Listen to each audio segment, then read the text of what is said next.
네, 안녕하세요. 주식은 역시 기리기리새 기리씨입니다. 안녕하세요, 기리분들. 오늘 또 바쁜 기리분들을 위해서 정말 간단하게 어떠한 경제 뉴스가 있는지 빠르게 정리해서 알려드리도록 하겠습니다. 같이 공부하시죠. 렛츠 기리.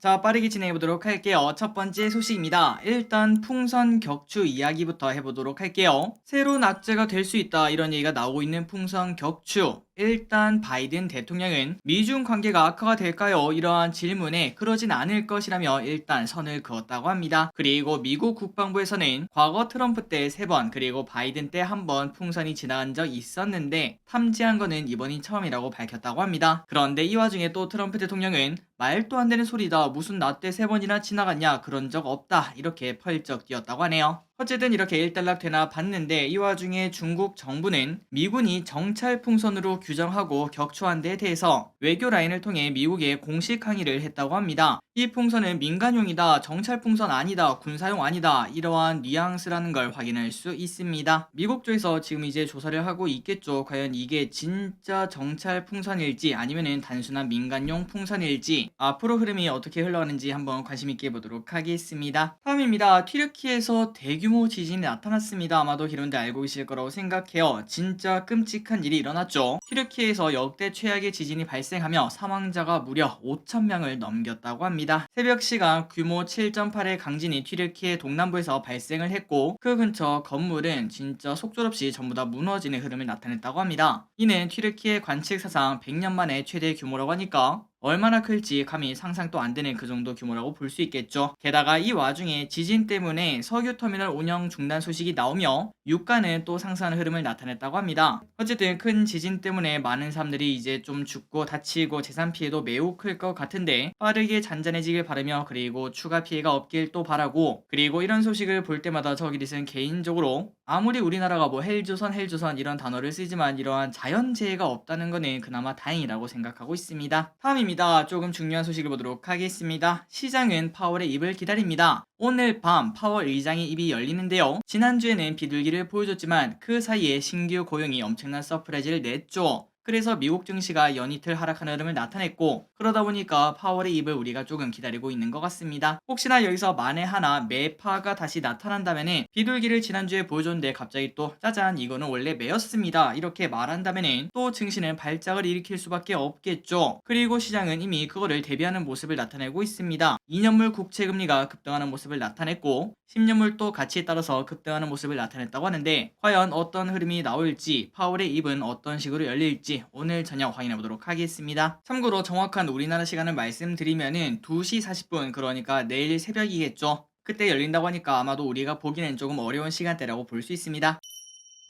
다음입니다. 로봇에 대한 이야기를 조금 해야 될 것 같습니다. 우리가 계속 공부하고 있는 로봇, 하지만 공부를 하다 보면은 야, 관련주 너무 올랐는데 이거 지금 사는 거 맞아? 라는 생각이 들 수 있는데요. 물론 저들이 또 거기에 100번 공감하고, 몇몇 기업들은 야, 이거는 한 몇 년치 상승분을 이미 다 만든 것 같다, 이런 생각이 드는 기업도 분명히 있습니다. 그런데 여기서 우리가 중요한 거는 지금 당장 매수를 하지 않더라도 그 공부, 그리고 어떤 기업이 앞으로 진짜 수혜를 볼지, 이 부분은 우리가 꼭 공부를 해야 된다고 생각하는데, 그 이유는 지금 현재 로봇 시장은 2016년 그때쯤 전기차 시장이랑 비슷하기 때문입니다. 그렇다면 우리가 한번 가정을 해보도록 할게요. 우리 스스로에게 물어보도록 하겠습니다. 혹시나 우리가 2016년으로 돌아간다면 2차 전지 및 전기차에 관련된 기업들이 갑자기 어떤 호재가 나오면서 조금 주가가 올랐습니다. 그런데 그 주식 그냥 갖다 팔 건가요? 아니면은 어차피 당연히 뭐 몇 년도에 올진 모르겠지만 언젠가는 올 미래니까 그때를 대비하면서 계속적으로 공부를 하겠습니까? 이 부분을 기분들이 한번 고민을 해보시면 좋을 것 같고, 그리고 지금 LG전자, 삼성전자는 1가구 1로봇 시대를 대비해서 지속적으로 투자하고 있는 걸 확인할 수 있습니다. 연초부터 삼성전자의 투자 소식이 나왔죠. 게다가 이러한 두 기업이 현재 뛰어들고 있는 서비스 로봇 시장은 21년 대비 27년까지 4배 정도 성장하는 시장이라고 하니까 앞으로의 성장성이 무궁무진하다는 걸 볼 수 있고, 마침 오늘 쿠팡에서 관련된 뉴스가 나왔죠. 지금 쿠팡에서는 지게차를 운전하는 사람들이 거의 없다고 합니다. 전부 다 기계가 하고 있다는 그런 소식이 나왔는데, 앞으로 그 속도가 더 가속화될 것이라고 볼 수 있으며, 이 또한 2차 전지랑 비슷하겠죠. 시간의 문제지 방향의 문제는 아닐 것 같습니다. 어쨌든 로봇 관련주 계속 관심 있게 보도록 하겠습니다. 그러면은 이제 로봇에 관련된 이야기를 조금만 더 이어서 해보도록 할게요. 그러면은 당장 출시되는 로봇은 뭐가 있습니까? 하겠습니까? 일단 삼성전자는 연내 EX1이라는 로봇을 출시한다고 합니다. 이 제품은 노인 운동을 돕는 특화 제품이라고 하는데, 이런 걸 봤을 때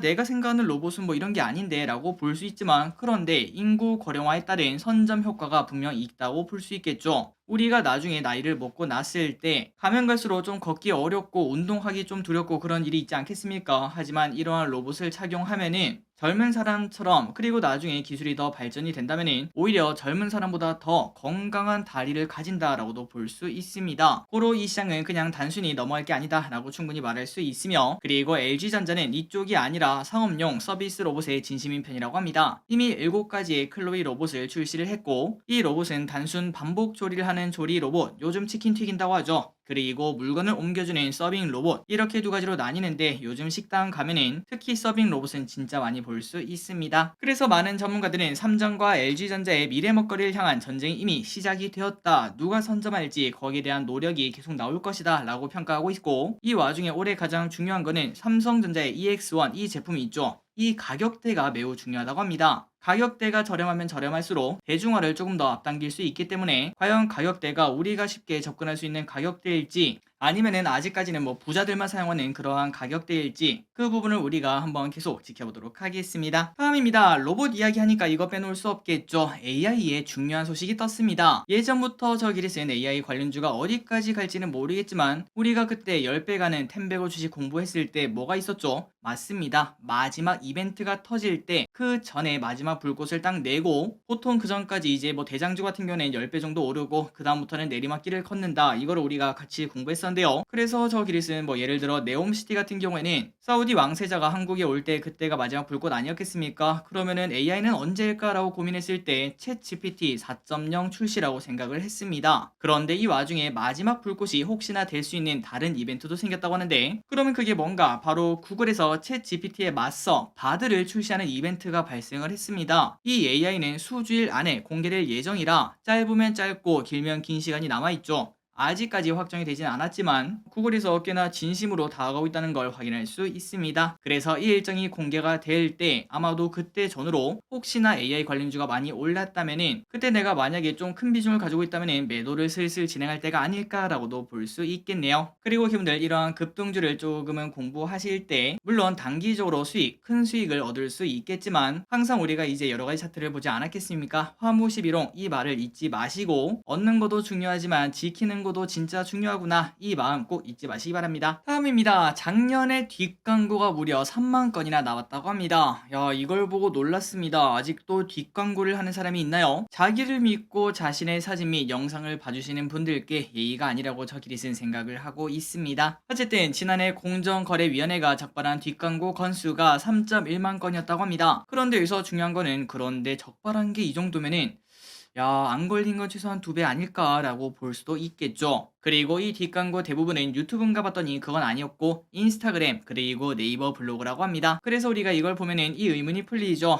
블로그 보고 맛집을 딱 갔는데 항상 맛없던 이유가 바로 이것 때문이구나 라는 생각도 해볼 수 있습니다. 그리고 기분들이 보시고 있고, 그리고 저기릿이 몸담고 있는 유튜브 같은 경우에는 뒷광고가 그렇게 난리였는데도 작년에 무려 2,500건이나 적발이 되었다고 합니다. 어쨌든 여러분들, 이러한 사기꾼들이 여기저기 있다는 거 잊지 마시고 소비를 할 때도 항상 현명하게 소비하시기 바랍니다.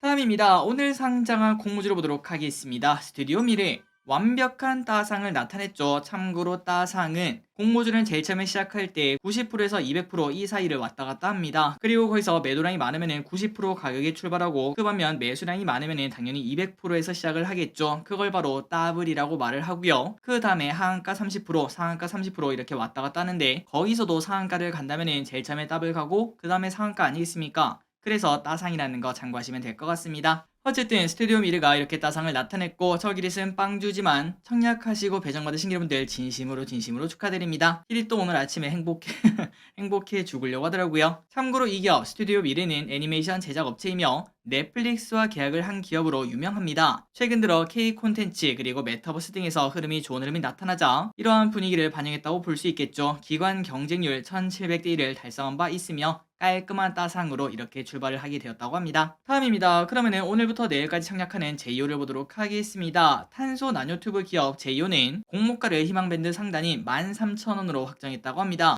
다만 기관 경쟁률은 조금 아쉽죠. 보통 1000대 1이 넘으면은 이거는 뭐 그나마 괜찮다. 1500대 1이 넘으면은 이거는 따봉이다. 이렇게 말할 수 있는데 300대 1은 조금은 아쉬운 성적표라고 볼 수 있습니다. 또한 시가총액도 지금까지의 기업과는 좀 달리 조금은 큰 편이라 다른 공모주는 경쟁률이 100대 1이 안 나와도 갑자기 뭐 따상을 가는 그런 흐름이 나타났지만 과연 이 친구가 그 정도까지 올라갈까라는 생각은 조금은 해볼 수 있겠네요. 어쨌든 이 기업 제이오 오늘부터 내일까지 청약 기간이고 한국투자증권에서 진행을 하는데 개인적인 평가로는 X, 세모, 동그라미 이렇게 평가를 한다면은 세모 정도의 등급이라고 보고 있습니다. 참고로 방금 전에 따상 갔던 스튜디오 미르는 동그라미 2개급이라고도 말할 수 있겠죠. 그래서 이 제이오는 세모라고 볼 수 있는데 하지만 저 기릿이 청약하는 이유는 최근 들어 공모주 흐름 좋고 그리고 오늘 또 2차전지 흐름이 좋은 흐름을 나타내고 있습니다. 그러니까 그 흐름을 조금은 타본다 이 정도 마인드라고 볼 수 있겠네요. 다음입니다. 그렇다면 이쯤 되면 이노진이 중요하겠죠. 이번 주는 공모주가 참 많습니다. 목금은 이노진이라는 기업이 청약을 하고 이 기업은 탈모 그리고 화장품에 관련된 기업인데 참고로 이노진의 판매 경로는 마트가 아니라고 합니다. 바로 병원 그리고 의원 여기서 판매를 한다고 하니까 그만큼 의사가 판매하는 제품이라서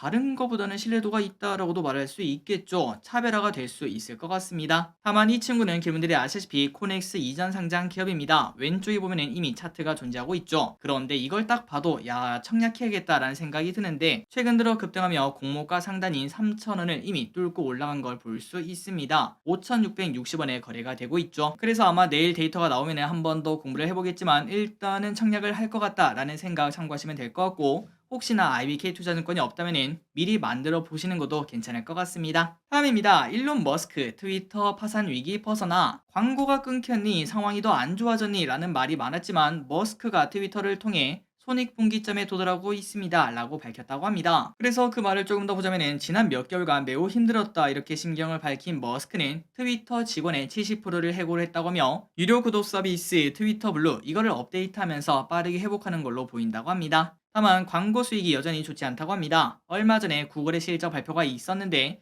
광고 수익이 완전 최악이었죠. 그걸 보면은 당연히 트위터도 안 좋을 수밖에 없는데 하지만 이는 또 결국 경기가 좋아지면은 광고 수익도 높아질 거고 지금은 조금 힘들다는 구글 그리고 트위터 전부 다 괜찮아질 거라고 충분히 생각을 해볼 수 있습니다. 다음입니다. 지하철 무임승차 논란 최근 보건복지부가 지하철 무임승차 연령을 상한할 수 있는지 법률적 검토에 나섰다고 하는데요. 이 와중에 65세 이상 서울 시민이 생각하는 언제부터 과연 진짜 노인인가 이 기준은 72.6세라는 결과가 나왔다고 합니다. 여러분들이 아시다시피 대부분의 경로 우대는 65세부터 시작입니다. 그런데 지금이랑은 좀 괴리가 있다라고 볼 수 있겠죠. 그만큼 사람들이 많이 건강해졌고 인구 고령화에 따른 사회 분위기가 바뀌고 있다는 걸 한 번 더 느낄 수 있습니다. 그래서 저기릿이 진짜로 한번 궁금해서 과연 여러분들은 몇 세부터 노인으로 생각하는가 그걸 한번 조사를 해봤는데 4,000분이 투표를 해주셨습니다. 그리고 그 결과는 지금 65세인데 여전히 65세라고 생각하시는 분들이 19% 그리고 70세부터가 57% 75세부터가 14%, 그 다음 80세부터는 이제 확연히 떨어지는 걸 체크할 수 있고 그래서 이걸 보면은 뭐 거의 평균값은 70세라고 볼 수 있겠죠. 확실히 사회에서 노인이라고 생각하는 그 나이대가 올라간 걸 체크할 수 있습니다. 그리고 이런 흐름 때문일까요? 지자체도 여러 생각을 나타내고 있습니다. 서울시는 무임승차로 인한 재정 적자를 정부에서 책임져야 된다 이러한 의견을 가지고 있으며 대구시는 지하철 무임승차 연령을 65세에서 70세로 상향하는 방안을 검토하고 있다고 합니다. 저 길이 또 70세 이상은 돼야 되지 않나 라고 생각하고 있습니다. 그 이유는 저희 아버지를 봐도 저희 아버지가 58년 개띠이신데 지금 뭐 노인이라고 말하기는 그건 좀 어려울 것 같습니다. 아직도 현지에서 일을 하고 계신데 제가 생각하는 노인은